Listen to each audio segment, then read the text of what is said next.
জানো পার্বতী, যখনই আমি সমুদ্র মন্থনের বিষ পান করতে যাচ্ছি, হঠাৎ আমার মনে হলো আমি যখন নয়ন মুদে থাকি আমার অন্তরে গোবিন্দ দেখি। তাহলে বাবা, আমি যদি বিষটা পান করি, বিষটা আমার অন্তর দিয়ে পেরিয়ে আমার উদরে যাবে, আর অন্তর দিয়ে পার হয়ে যাবার সময় যদি আমার গোবিন্দের অঙ্গে আঘাত লেগে যায়, বলো আমি কি সেটা সইতে পারি? তাই কি করলাম জানো, সমুদ্র মন্থনের সেই হলাহল বিষ পান করলাম বটে, কিন্তু সেই বিষ আমি আমার অন্তর পর্যন্ত যেতে দিলাম না, সেই বিষ আমি আমার কণ্ঠের মধ্যে আটকে রাখলাম। ওই জন্য ভোলানাথের আরেক নাম নীলকণ্ঠ। এক বিন্দু অন্তরে যেতে দিলেন না, কণ্ঠেই আটকে রাখলেন। কিন্তু বাবা, বিষ খেয়েছি, বিষের একটা জ্বালা আছে। বিষ খেলে যেমন কষ্ট হয়, বিষের যে কি জ্বালা, যে খেয়েছে সেই জ্বালা। তাহলে এতটুকু বিষ নয়, এক ভাণ্ড বিষ। বিষের জ্বালায় যখন ছটফট করছে, মনে মনে ভাবছি আমি যে বিষ খেয়েছি, এই বিষের ওষুধ কোনো ডাক্তারখানায় গেলে পাওয়া যাবে না। আর আমি যে বিষ খেয়েছি, এই বিষের ওষুধে কাজ হবে না, এর জন্য মহৌষধি লাগবে। ওষুধে কাজ হবে না, মহৌষধি চাই। মহৌষধি মানে ভক্তের চরণের ধুলো, একেই বলে মহৌষধি। তাই ভোলানাথ সেদিন ভক্তের চরণ ধুলো মাখবো বলে, যেই না কৈলাস থেকে মর্তভাবের মাটিতে এসেছে, এসে যখন গড়াগড়ি দিচ্ছে বাবা, ভক্তের চরণ ধুলো মাখছে, কি হলো জানেন? ভোলানাথের অঙ্গের জ্বালাটা চলে গেল, মানে সারা শরীর যন্ত্রণা জ্বালা, এত বিষের জ্বালা বাবা। তো দেহের জ্বালা চলে গেল, কিন্তু অন্তরের জ্বালাটা গেল না, এখনো অন্তরটা জ্বলছে। আর যখন অন্তর জ্বালা করছে, হৃদয় জ্বলছে, তখন মা পার্বতী মনে মনে ভাবলেন, এবার আমি যদি না যাই তাহলে ভোলানাথকে সুস্থ করা যাবে না। তাই মা পার্বতী সেখানে এসে মাতৃ রূপ ধারণ করে এমন আশীর্বাদ করলেন, ভোলানাথ এইটুকু একটা শিশু হয়ে গেল। মায়েরা, এ জগতে মা যেমন নিজের ছেলেকে কোলে করে নেয়, আদর করে, সেরকম মা পার্বতী মানে দেবী দুর্গা নিজের স্বামীকে কোলে করে নিয়েছিলেন।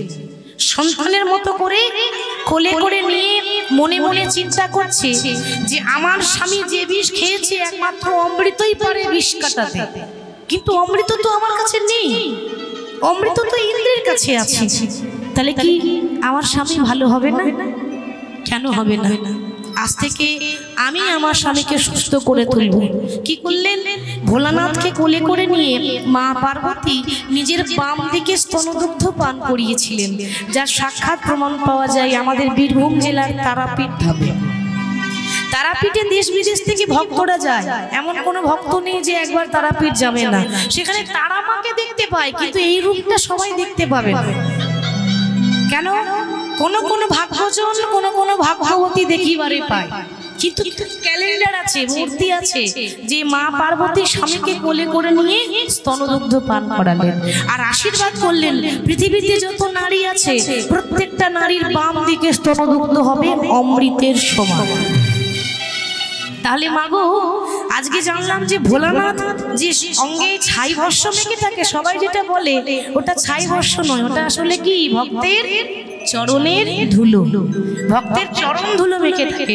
তিনি তো পরম বৈষ্ণব, এ জগতের শ্রেষ্ঠ বৈষ্ণব হচ্ছে শিব ঠাকুর। সে বৈষ্ণব হয়ে গড়াগড়ি দিচ্ছে, সেরকম আজকে গৌর হরিও ধুলাই গড়াগড়ি দিয়ে নাম গাইছে। হরি বল। তাই সেই গৌর হরিকে দেখে এক নাগরী আর এক নাগরীকে বলছে, সখী রে, কহ সখী কিবা করি আমার জীবন পাই, জীবন পাই। বাসুদেব ঘোষে কহে বুঝি প্রাণ যায়, বাসুদেব ঘোষে কহে বুঝি প্রাণ যায়। হরি বল। আসুন আমরা এবার বিষয়ে যাব, মানে লীলায় যাব, রাধারানীর সতীত্ব পরীক্ষা। তো বৃন্দাবন যেতে গেলে কার নাম গাইতে হয় বাবা? রাধে রাধে। চলুন একটু রাধা নাম গাইতে গাইতে যাই, আমার সঙ্গে সবাই গাইবে। রাধা রাধা রাধা রাধা রাধা রাধা রাধা বলো ওরে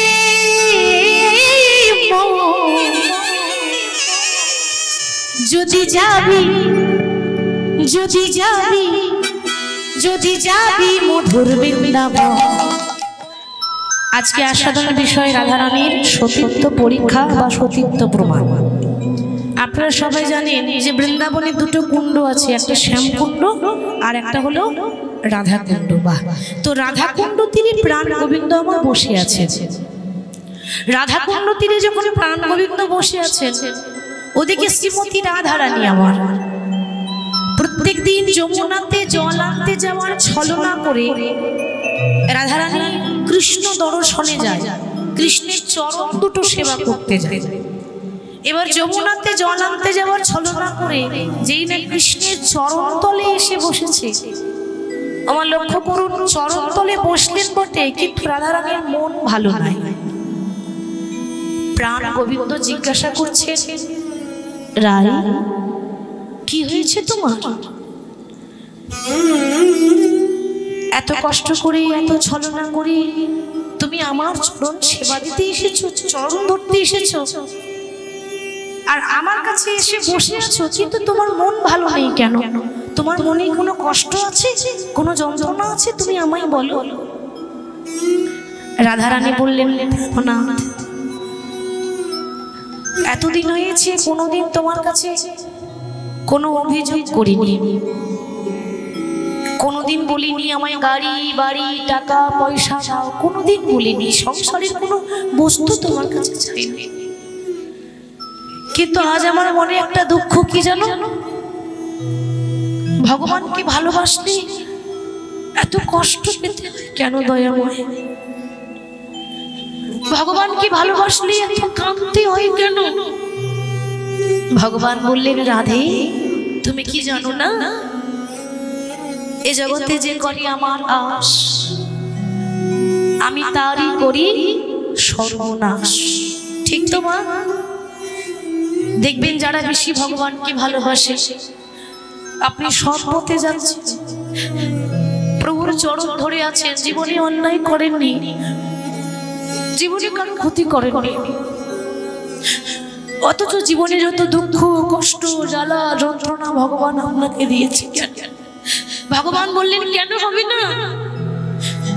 আমাকে ভালোবাসলে আমার কাজ হচ্ছে তাকে পথের কাঙাল করে দেওয়া। তবু যখন শান্তি হয় না, আমার দ্বিতীয় কাজ হচ্ছে তাকে রাস্তার ভিখারি করে দেওয়া। তবু যদি না ছাড়ে আমার পাঁচ, তারপর হই আমি তার পাশে কোনো দাস। তাকে ভালোবাসতে গেলে যে এই দশা হয়, তার প্রমাণ আছে মা রামায়ণে। রামায়ণে আপনারা হয়তো শুনেছেন সেই কথা, যখন রাম রাবণের যুদ্ধ শুরু হলো, রাবণের পক্ষ থেকে একে একে যুদ্ধ করতে আজ পর্যন্ত রামের সঙ্গে যারা যায় কেউ ফিরে এলো না।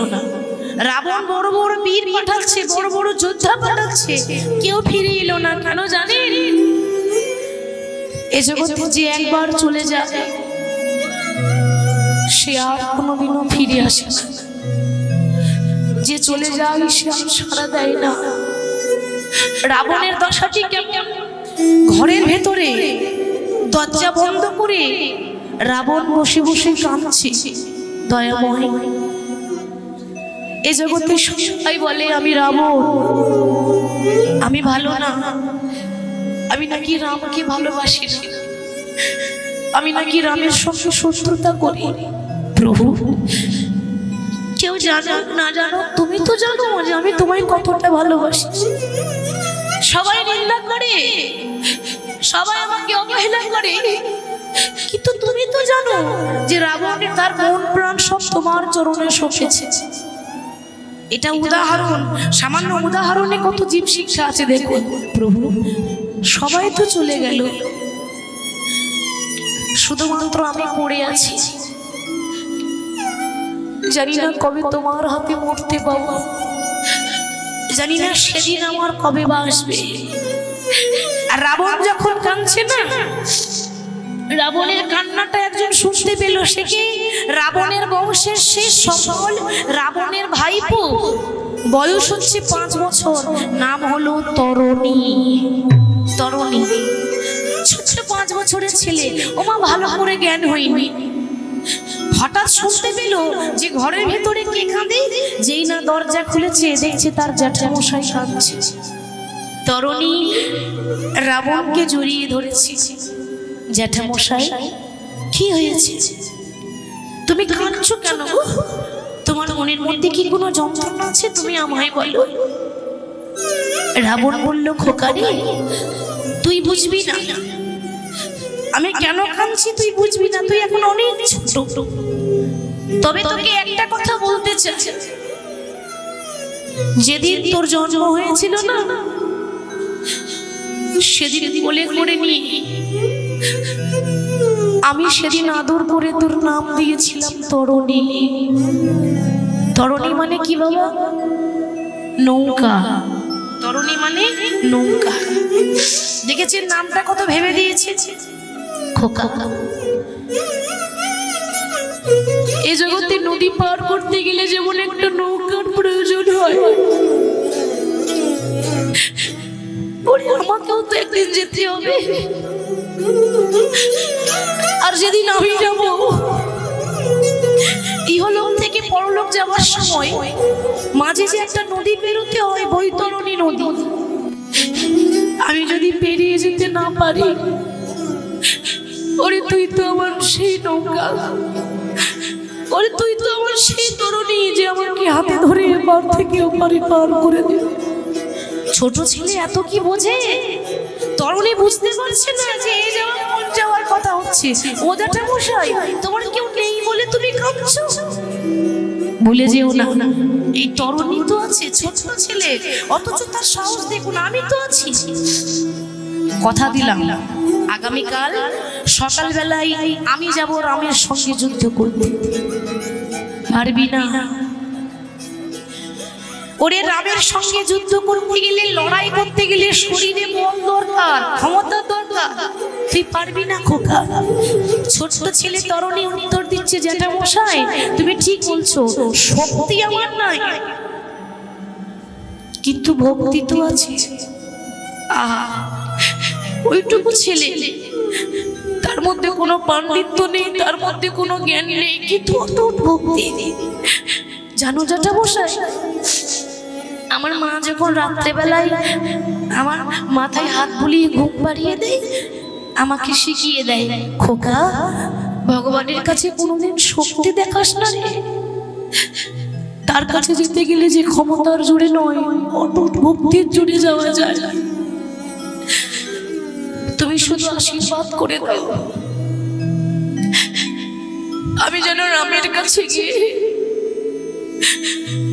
আর যেন কোনোদিন ফিরে আসতে না পারি, এটাই যেন আমার শেষ যাত্রা হয়। কি বলছিস তুই? তুই কি পাগল হয়ে গেলি? ওমা, এই জগতের ছেলে মেয়েরা যদি বাইরে কাজ করতে যায়, মাকে কি বলে? মা তুমি কেঁদো না, তুমি চিন্তা করো না, আমি খুব তাড়াতাড়ি ফিরে আসবো। ওমা আমি আসছি। কি গো, ঠিক তো? তরুণী কি বলছে? আমি আসতেই চাই না, আমি আর ফিরে আসতেই চাই না। কেন জানো? এই দেহ ছেড়ে যেদিন প্রাণ পাখি উড়ে চলে যাবে, এই দেহটা কত শিগাল কুকুরে চিড়ে চিড়ে খাবে। শিগাল কুকুরের সেবাই লাগার থেকে আমি যদি ভগবানের চরণ দুটো জড়িয়ে ধরে মরতে পারি, আমি মনে করবো আমার মানব জন্মটা ধন্য হয়ে গেল। তরুণী বুঝে নিয়েছে এই হলো সেই সন্তান। কারণ কারোর বংশে, কারোর কুলে যদি একটা ছেলে বা একটা মেয়ে কৃষ্ণ নাম করতে পারে, তার 14 পুরুষ উদ্ধার হয়ে যায়। এই তো সেই তরুণী যে আমার 14 পুরুষকে উদ্ধার করলো। রাবণকে প্রণাম করলো, মানে জ্যাঠামশাইকে প্রণাম। ওমা মনে মনে ভাবছে, আর তো আসবো না, যাওয়ার আগে একবার শেষবারের মতো মায়ের মুখটা দেখেছে। মাকে ডাক দিয়েছে, মা। তরুণীর মায়ের নাম হলো সরমা দেবী। ছুটে এসে বলছে, খোকা কি হয়েছে, অমন করে ডাকছিস কেন? মা কেন ডাকলাম জানো? আর তো কোনোদিন তোমার মুখটা দেখতে পাবো না, আর কোনোদিনও মা বলে ডাকতে পাবো না, তাই শেষবারের মতো মা বলে ডাকতে এলাম। আচ্ছা, আপনার ছেলে যদি আপনাকে কথাটা বলে আপনার ভালো লাগবে মা? 7 নয় 5 নয়, আমার একটা আদরের ধন। ওরে এমন কথা বলিস না। কি বলছিস তুই? হ্যাঁ মা, কোনোদিন তোমার কাছে কিছু চাইবে, আজ যদি কিছু চাই তুমি আমায় খালি হাতে ফিরিয়ে দেবে না তো মা? ওরে কি বলছিস? এই গাড়ি বাড়ি টাকা পয়সা কার জন্য? সবই তো তোর। মা বাবা যা করে সবই তো সন্তানের জন্য করে। বল তুই কি চাস? তুই যা চাইবি তোকে তাই দেব। গাড়ি বাড়ি টাকা পয়সা চাই না, মোটা মোটা গলার হারও চাই না। একটা ভক্তের এটা অলংকার নয় যে সে মোটা মোটা গলার হার পরবে। আমার দরকার নেই, আমার দামি পোশাকের দরকার নেই। আমি তোমার কাছে একটা বস্তু চাই, কি জানো? আমার পা থেকে মাথা পর্যন্ত সর্বঙ্গে তুমি রাম রাম লিখে দাও। আমার ইচ্ছা আছে মরার আগে আমি যেন রাম নাম লিখে মরতে পারি। বাবা এমন ভাগ্য কজনের হয় বলুন তো? মা কি করলো? ছেলের পা থেকে মাথা পর্যন্ত সর্বঙ্গে রাম রাম রাম লিখে দিয়েছে। কিন্তু বিধির বিধান, ভাগ্যের লিখন কেউ আটকাতে পারবে না বাবা। সর্বঙ্গে রাম নাম লিখলো কিন্তু গলায় লিখতে ভুলে গেল, কারণ ওটাই তার বিধির বিধান, বিধাতার লেখা। আর মাকে প্রণাম করে তরুণী চলে যাচ্ছে বাবা। ওগো দয়াল ঠাকুর একবার বলে দাও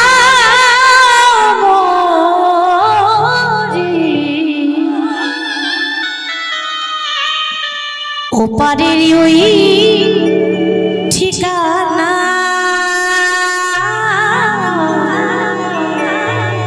ওপারের ওই ঠিকানা। নিতাই গৌর হরি বল। ঠাকুর প্রভু বলে দাও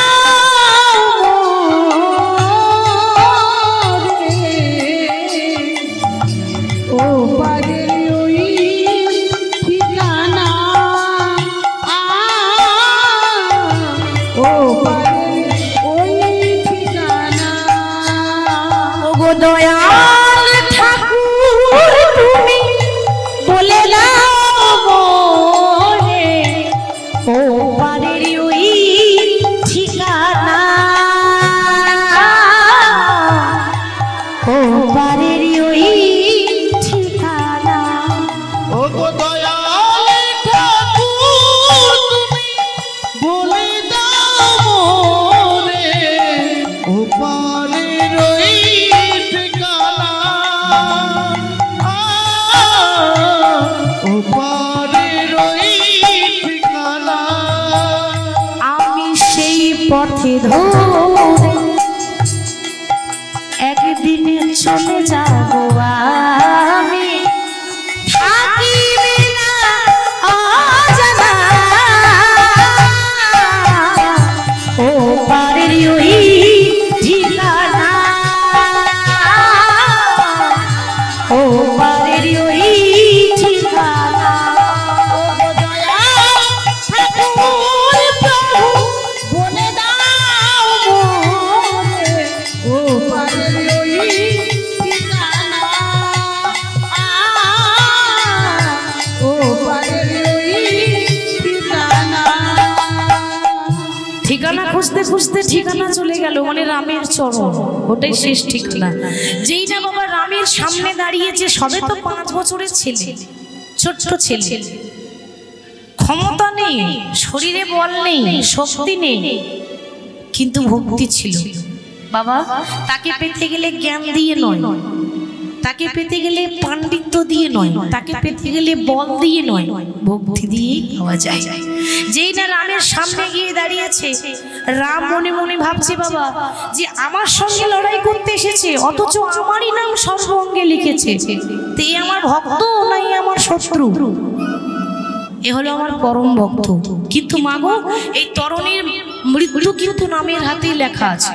বিধির বিধান, কিছু করার নেই। তাই তরুণীকে বধ করার আগে তরুণীর বাবা বিভীষণকে পরীক্ষা করে দেখবো যে সে আমাকে বেশি ভালোবাসে না নিজের ছেলেকে বেশি ভালোবাসে। তরুণীর বাবা তাহলে কে? বিভীষণ। আমরা কি বলি কথায় কথায়, ঘরের শত্রু বিভীষণ। কথাটা বলি কিন্তু ঠিক মতো বিচার করে বলতে পারি না। বলবেন কেন? একবার ভেবেছেন আমরা কি ওই বিভীষণের মতো বিভীষণ হতে পেরেছি? আমরা এমন বিভীষণ যে নিজের ঘরের ক্ষতি করে দিই, আর ওই বিভীষণ নিজের ঘরের ক্ষতি করেনি, নিজের দাদার কুল উদ্ধার করেছিল, রাবণের বংশকে উদ্ধার করেছিল সে। তা সেই বিভীষণেরই একমাত্র ছেলে তরুণী। তাই বিভীষণকে পরীক্ষা করার জন্য ডাক দিয়েছি, বিভীষণ আগে প্রভু তুমি আমায় ডেকেছো, দেখুন ভগবানের পরীক্ষা দেখুন। আচ্ছা বিভীষণ, একটা কথা জিজ্ঞাসা করা ছিল জানো, একটা 5 বছরের ছেলে এসেছে আমার সঙ্গে যুদ্ধ করতে, আমি তার নাম জানি না, আমি তার ঠিকানা জানি না, তুমি কি বলতে পারবে তার নাম কি? বাবাকে জিজ্ঞাসা করছে ছেলের পরিচয়। বিভীষণ দূর হতে তাকিয়ে দেখলো, চিন্তা করছে হায় রে, এত বড় রাজ্যে এত বড় বড় বীর থাকতে আমার দাদা আর কাউকে পেল না, আমার সাপ নাই পাঁচ নাই, আমার আদরের ধর, আমার তরুণীকে পাঠিয়েছে। এ জগতে লোকে আমায় বলবে আমি বাবা নই, আমি পাষাণ, আমাকে সবাই বলবে আমি পাষাণ, যে ছেলের মৃত্যু দাঁড়িয়ে দাঁড়িয়ে দেখেছিল, কিন্তু কিছু করার নেই। সে আমার ছেলে হলো, সে দাঁড়িয়ে আছে রাবণের পক্ষে, ঠিক তো? আর আমি দাঁড়িয়ে আছি ধর্মপক্ষে, সে দাঁড়িয়ে আছে অধর্মের পক্ষে। আর যেখানে ভগবান থেকে সেখানে কোনো মায়া রাখলে হয় না, যেমন করে হোক আমাকে মায়া ত্যাগ করতে হবে। কি হলো, তুমি দাঁড়িয়ে আছো কেন বলো, তুমি কি তাকে চেনো? বিভীষণ মনে মনে চিন্তা করছে, জীবনে মিথ্যা বলিনি, আজও মিথ্যা বলবো না, কিন্তু সত্যিও বলবো না। প্রভু তুমি যাকে দেখছো না, ওর নাম হচ্ছে তরুণী, ও হচ্ছে রাবণের ভাইপো। হরে কৃষ্ণ। একবারও বললো না যে আমার ছেলে, বলেছে বাবা আমার ছেলে, বললো না, কথাটা কিন্তু ঘুরিয়ে বললো। আচ্ছা তুমি যখন এত কিছু জানো, তখন এটাও বলে দাও যে ওর কোন জায়গায় আঘাত করলে ছেলেটা মরবে, আমি জায়গা খুঁজে পাচ্ছি না। বিভীষণ বলছে প্রভু তাহলে তাকিয়ে দেখো, ওর সর্বঙ্গে রাম নাম লেখা আছে, কিন্তু ওর গলাটা বাদ পড়ে আছে, মানে গলায় রাম নাম লেখা না। তুমি যদি ওর গলায় আঘাত করতে পারো, ছেলেটার সঙ্গে সঙ্গে প্রাণ হারাবে। আচ্ছা বাবা রাম কি জানতো না ছেলেটা কার? জানতো তো, ভগবান তো ভক্তের হৃদয়ের কথা জানে, কিন্তু প্রশ্ন করছে কেন? ওই যে ভগবানের কাজই হচ্ছে ভক্তকে প্রতি মুহূর্তে পরীক্ষা করা। দেরি না করে যেই না রাম বাণ ছুড়েছে, রামের বাণ আশা লাগা মাত্র এসে যেই না পৌঁছেছে, এমন ভাবে এসে লেগেছে, একদিকে মুন্ড কেটে পড়ে গেল, একদিকে দেহ কেটে পড়ে গেল। নিতাই গৌর হরি বল হরি বল। মুন্ড কেটে গেলে কি হবে? আমরা বেঁচে থাকতে ভগবানের নাম করতে পারি না, আর চেয়ে দেখুন রক্ত দিয়ে বন্যা হয়ে যাচ্ছে, তবু কাটা মুন্ড রামে রামে বলে গো, নিতাই গৌর হরি বল। রামে রামে বলে গো, সে যে রামে না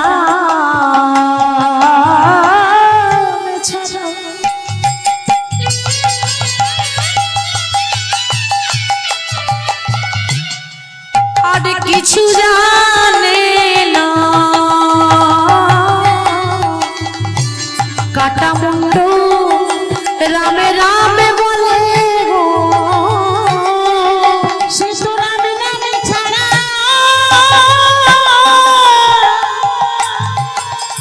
ও গো, রামে রামে ছাড়া আর কিছু জানে না।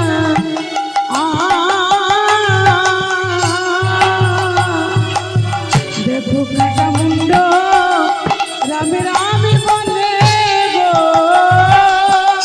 ও আচ্ছা মা, কোন বাবার সামনে যদি তার ছেলে চলে যায়, এ জগতে কোন বাবা শুনতে পারে গো? বিভীষণ মুখে কিছু বলতে পারছে না, কিন্তু অঝর ঝরে কাঁদছে। রাম তখন প্রশ্ন করছে, বিভীষণ আমি আঘাত করেছি তরুণীকে, যন্ত্রণাটা তোমার হচ্ছে কেন? তাহলে ওর সঙ্গে কি তোমার কোনো সম্পর্ক ছিল? বিভীষণ বলল, প্রভু আর কত কাঁদাবে? এখনো কি তোমার পরীক্ষা বাকি আছে? আর কষ্ট দিও না দয়াময়, আমি আমার জীবনের সর্বস্বটুকু তোমায় দিয়ে দিয়েছি, আর কত তুমি কাঁদাবে? বিভীষণ আমি জানি যে ছেলেটা তোমার, কিন্তু জগৎকে প্রমাণ করে দিলাম যে আমাকে পেতে গেলে এইভাবে কষ্ট করতে হয়। আমাকে যে ডাকে তার এরকমই দশা হয়, তার কাঁদতে কাঁদতে জন্ম যায়। বলো তুমি আমার কাছে কি চাও? গাড়ি বাড়ি টাকা পয়সা? দয়াময় যতই তুমি গাড়ি বাড়ি দাও, আমার বাবা বলে ডাকার আমার আসল ধন তো তুমি ফিরিয়ে দিতে পারবে না। আমাকে কি বাবা বলে ডাকবে? আমাকে বাবা বলে ডাকার মতো আর কেউ রইল না। দিতেই যদি কিছু চাও তাহলে তোমার কাছে মিনতি জানাই, এ জন্মে তো হলো না, বড় জনম বলে যদি কোনো জনম থাকে, আমার সন্তানের এমন ভাবযোগ্য দেহ দিও, এ জন্মে তো তোমার আর পাওয়া হলো না, এর বড় জন্মে সেজন্য তোমার চরণ দুটো সেবা করতে পারি। তথাস্তু, তাই হবে। এ তো ত্রেতা যুগ, ত্রেতা যুগে আমি রাম হয়েছি, এরপরেই আসবে দাপর যুগ, আমি হব বৃন্দাবনে কৃষ্ণ, আর তোমার ছেলে তরুণী আমার সব থেকে প্রিয় বন্ধু হবে। ভগবান কৃষ্ণের সব থেকে প্রিয় সখা ছিল সুবল সখা, এই তরুণী হয়েছে সুবল। সুবল নাম হলো কেন? যে মরার আগে সুবল বলে তার নাম সুবল হবে না তো কি হবে মা? সে তো মৃত্যুর আগে রাম রাম রাম বলেছিল। হরি বল। এখানে প্রমাণ হলো যে যার হয় তার নয়ই হয়, আর যার হয় না তার 90ও হয় না। 5 বছরের ছেলে ভগবানকে পেয়েছিল বল দিয়ে নয়, ক্ষমতা দিয়ে নয়, শুধু ভক্তি দিয়ে। তাহলে জন্ম হোক যেথা সেথা কর্ম ভালো চাই। তাহলে রাধারানীর প্রশ্ন যে বধূ যে তোমাকে ভালোবাসে তার দশা এমন হয় কেন? আজকে দেখো আমাকে কাঁদতে হচ্ছে, জানো বধূ?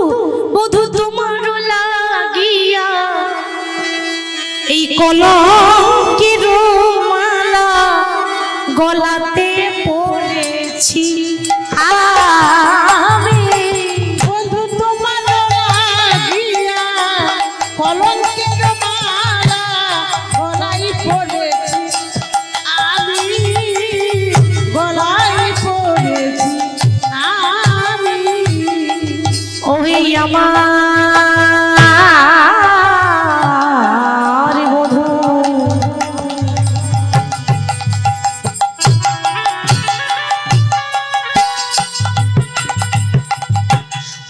বলি ওহে আমার পরাণ বধূ,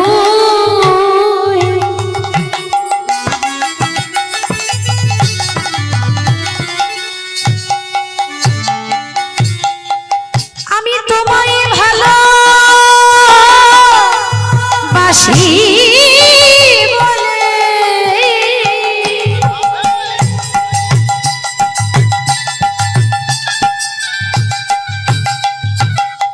এই জগতে সবাই বলে, সবাই বলে ওই যাই কৃষ্ণ কলঙ্কিনী। বন্ধু তোমার লাগিয়া আমি কলঙ্কের মালা